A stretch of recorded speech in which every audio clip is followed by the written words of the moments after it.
Hello everyone, स्वागत है आप सभी का आज के सेशन में, है ना। और मैं आपका अमित कुमार फिर से स्वागत करता हूं उड़ान आईएएस एकेडमी के प्लेटफॉर्म पर।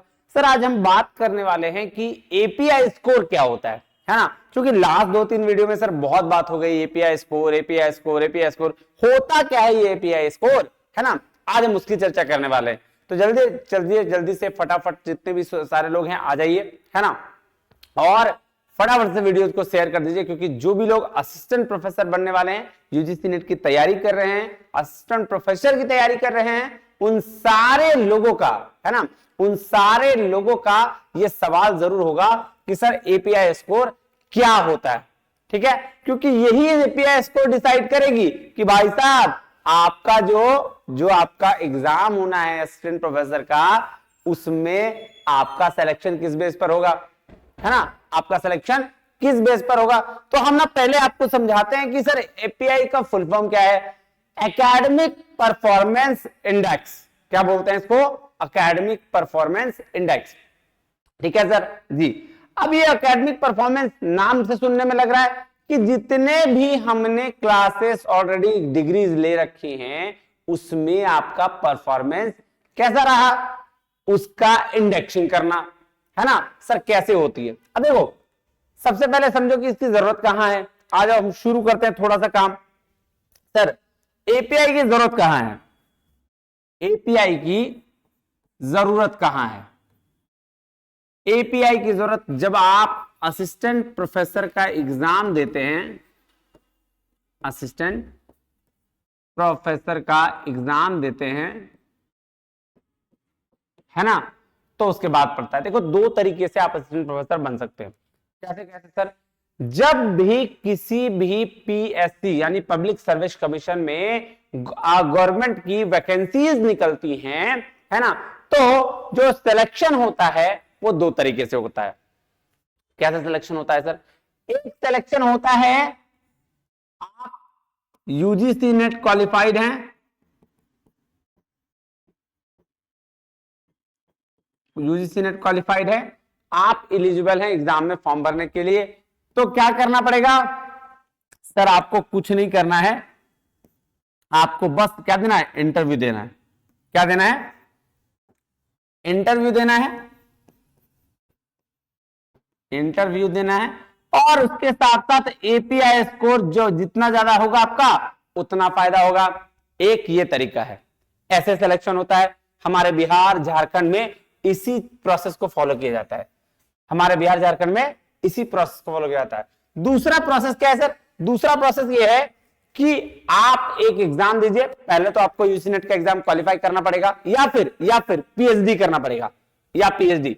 आप पीएचडी सिर्फ किए हुए हैं तो भी आप एग्जाम दे सकते हैं, कोई दिक्कत नहीं, तो भी आप असिस्टेंट प्रोफेसर बन सकते हैं। मिनिमम एलिजिबिलिटी क्राइटेरिया क्या है सर, यूजीसी नेट है। उसके बाद पीएचडी किए हुए तो भी आप इस तरह से एग्जाम दे सकते हैं। क्या करना है पीएचडी प्लस इंटरव्यू, आपका इंटरव्यू होगा और एपीआई। सर किसी किसी जगह पे इंटरव्यू 30 नंबर का होता है, कहीं कहीं 20 नंबर का होता है। अगर ये 30 का हुआ तो एपीआई 70 पे कैलकुलेट होगा, और अगर 20 का हुआ तो 80 पे कैलकुलेट होगा। ठीक है, हम बात करते हैं दूसरा क्या होता है सर। दूसरा जो होता है ना, वो होता है कि एक तो बीपी, जैसे पीएससी होती है ना, पब्लिक सर्विस कमीशन, है ना, पब्लिक सर्विस कमीशन एग्जाम लेती है। एक ही एग्जाम होगा, क्योंकि ऑलरेडी आप जेआरएफ और नेट क्वालिफाई करके आए हैं, तो आपका एक एग्जाम होगा। ठीक है ना, कौन सा, वो पेपर 1 का हो सकता है जो सबके लिए कॉमन होगा, और पेपर 2 का हो सकता है जो आपके सब्जेक्टिव पेपर होंगे। ये डिपेंड करता है पब्लिक सर्विस कमीशन पे कि वो किस तरह के पेपर लेती है। जैसे हरियाणा का एग्जाम हुआ था तो सिर्फ पेपर 2 का हुआ। जैसे आपके मध्य प्रदेश का एग्जाम हुआ, एमपी का, तो वहां पेपर 1 और पेपर 2 दोनों का एग्जाम हुआ, 150 क्वेश्चन का हुआ। क्वेश्चन 100 से 150 क्वेश्चन का एग्जाम लेती है।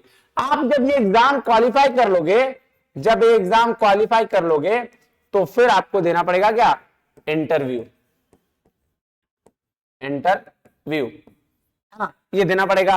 तो दो तरीके से आप असिस्टेंट प्रोफेसर बन सकते हैं। पहला क्या सर, एक तो यूजीसी नेट क्वालिफाई करके उसके साथ बना जाता है, बेसिकली ऐसे सिलेक्शन होता है, इंटरव्यू प्लस एपीआई स्कोर के बेस पर। दूसरा सर एक तो आपका 150 नंबर का या 100 क्वेश्चन का एग्जाम होगा जो पब्लिक सर्विस कमीशन लेगी, और उसके बाद फिर इंटरव्यू होगा, और इंटरव्यू के बाद आपका सिलेक्शन हो जाएगा।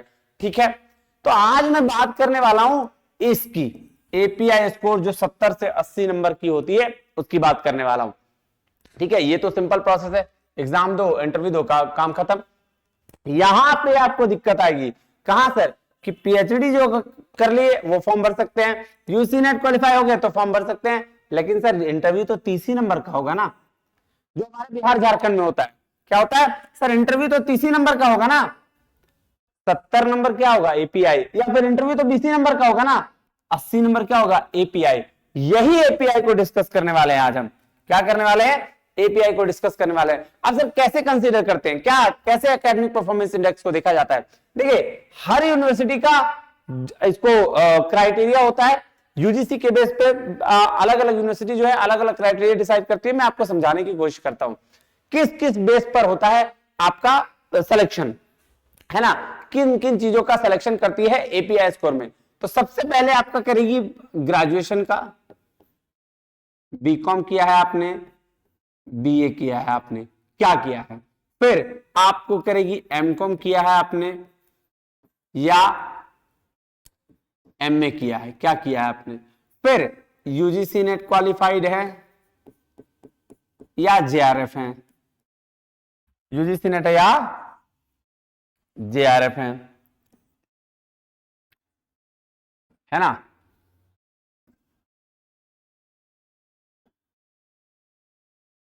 जेआरएफ है, या फिर अब पीएचडी हैं या नहीं है।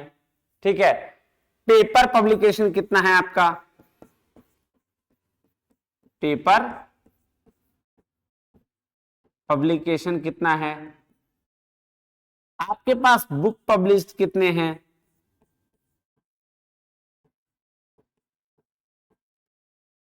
ठीक है, आपके पास बुक पब्लिश कितने हैं। इसके साथ साथ क्या आपका एक्सपीरियंस है, टीचिंग एक्सपीरियंस है क्या, टीचिंग एक्सपीरियंस है क्या, टीचिंग एक्सपीरियंस है क्या। सर कैसे, और क्या क्राइटेरिया, और भी बहुत सारे क्राइटेरिया हैं, है ना, और भी बहुत सारे क्राइटेरिया। मैं इसी के बेस पर बता देता हूं कि आपको कैसे सिलेक्शन होता है। देखो यहां मान लो 3 बंदे हैं, है ना, कैसे क्राइटेरिया सिलेक्शन था। बीकॉम में सर कितने मार्क्स मिलेंगे, सर बीकॉम में मान लो कोई बंदा मतलब 35 से 55% तक लेके आया है। ठीक है, कोई बंदा इसको 59 कर दो, ठीक है 59, 60 से 79% लेके आया है। कितने लेके आया है, 79%। और कोई बंदा 80 से 95% तक लेके आया है, 95 अबव कह सकते हो। ठीक है, तो इसको मिलेंगे कितना, मैं एग्जांपल दे रहा हूं समझ लेना इसका यूसी का रेगुलेशन कैसे। इसको मिल जाएगा अगर भैया 15 नंबर, इसको मिलेगा 17 नंबर, और इसको मिल जाएंगे 20 नंबर। ठीक है, इसको 15, इसको 17, इसको 20। यही चीज एमकॉम में भी होगा, सेम परसेंटेज, तो इसको मिलेंगे 25 नंबर, इसको मिलेंगे 27 नंबर, इसको मिलेंगे 30 नंबर। ठीक, क्लियर है, बात समझ में आ रही है। ये डिपेंड करता है यूनिवर्सिटी के ऊपर, कोई 10 भी देगा, कोई 12 भी देगा, 15 भी देगा, डिपेंड ऑन दी सिचुएशन। मैं आपको समझाने के लिए बात कर रहा हूं। ठीक है, चलो अब बढ़ते हैं। यूजीसी नेट अगर क्वालिफाई किए हुए हैं तो आपको मिल जाएगा कितना, इन तीनों के अलावा सिर्फ और सिर्फ कितना मिलेगा, 5 नंबर, और जेआरएफ है तो 7 नंबर। किसी किसी यूनिवर्सिटीज में नेट को 10 नंबर दिया गया है, जेआरएफ को 15 नंबर दिया गया है। पीएचडी के लिए कुछ यूनिवर्सिटीज 15 नंबर देती है, कुछ यूनिवर्सिटीज जो है 30 नंबर भी देती है, कुछ 20 नंबर भी देती है। ठीक है, बात समझ रहे हो। फिर पेपर पब्लिकेशन के लिए कोई यूनिवर्सिटी का रेगुलेशन है 2 नंबर ईच पेपर, और मैक्सिमम कितना, सर मैक्सिमम 5 पेपर का आप नंबर ले सकते हैं, यानी कि 10 नंबर आप मैक्सिमम ले सकते हैं। कितना ले सकते हैं, 10 नंबर मैक्सिमम ले सकते हैं। बुक पब्लिश हो तो उसके लिए भी नंबर। फिर टीचिंग एक्सपीरियंस है, तो 5 ईयर का टीचिंग एक्सपीरियंस के लिए आप 10 नंबर यहां भी ले सकते हैं। मैक्सिमम क्या ले सकते हैं? 10 नंबर ले सकते हैं, चाहे आप कितने दिन भी टीचिंग एक्सपीरियंस हो। मैक्सिमम 5 साल का होना चाहिए, हर साल का 2 नंबर मिलता है। ठीक है, बात समझ में आ रही है यहां तक? देखो ये हो गया। अब एक बात समझने की कोशिश करना, ध्यान से समझना। मैं एक बात बताना, 3 बंदे हैं आपके पास, ध्यान से देखना, मैं समझा रहा हूं आपको चीजें, बहुत ध्यान समझना। आपके पास 3 बंदा है, ए, बी और सी, 3 बंदे। ठीक है, बात समझ में आई जी? ए जो है सिर्फ यूजीसी नेट क्वालिफाइड है, सिर्फ यूजीसी नेट क्वालिफाई है। ठीक है, प्लस एमकॉम है, प्लस बीकॉम है विद 60 to 80%। ठीक है, दूसरा बंदा जेआरएफ है ना, प्लस क्या है सर, ये आपका जेआरएफ के साथ साथ इसके क्या है, एमकॉम है, बीकॉम है और पेपर भी है इसका 2, पेपर भी है 2। ठीक है, अब आ जाओ यहां, सी है, ये बंदा जेआरएफ है, पीएचडी भी है, ठीक है, प्लस एमकॉम, बीकॉम, पेपर, इसके पास 5 है, इसके पास पेपर के साथ बुक भी है एक, और टीचर भी है, यानी कि टीचिंग एक्सपीरियंस भी है। टीचिंग एक्सपीरियंस कितना है? 3 साल का है। अब बताना सिलेक्शन किसका होगा, पहले सिलेक्शन किसका होगा? एलिजिबल तो तीनों हैं, एलिजिबल तीनों हैं। एक और क्राइटेरिया बना लो, डी का, ओनली पीएचडी, सिर्फ पीएचडी, यूसी नेट क्वालिफाई नहीं चाहिए तब भी चलेगा, एमए है, बीए है और पेपर भी है। अब बताना सिलेक्शन किसका होगा, पहले पहले सिलेक्शन किसका होगा बताओ, देख लो नंबर के हिसाब से, है ना। क्या होगा, जेआरएफ है तो एक जगह इसको 15 नंबर मिल जाएगा, ठीक है, पीएचडी है तो 30 नंबर, 45, एमकॉम अगर कितना परसेंट से, ये मान लो 60 to 80% है तो इसको मिल जाएगा 23 नंबर, इसको मिल जाएगा 13 नंबर, यहां मिल जाएगा 10 नंबर, यहां मिल जाएगा 5 नंबर, टीचिंग एक्सपीरियंस है तो मिल जाएगा 6 नंबर। टोटल नंबर कितना हुआ, 6 5 11 10 16 और 3 19 है 10 29 और 30 32 और 20 52 और 45, कितना नंबर हो गया, कितना नंबर हो गया, सॉरी पीएचडी का 15 यार 52 और 30 82, कितना हो गया 82। हाईएस्ट मार्क्स लेके आ गया ना ये बंदा, सिलेक्शन पहले इसका हो जाएगा। अब इंटरव्यू में कितना लाना है, 20 में से मान लो 10 भी ले आएगा तो ये 92 नंबर, तो सबसे आगे ये हो गया ना। तो एपीआई स्कोर कैलकुलेशन कैसे होता है, ऐसे ही होता है।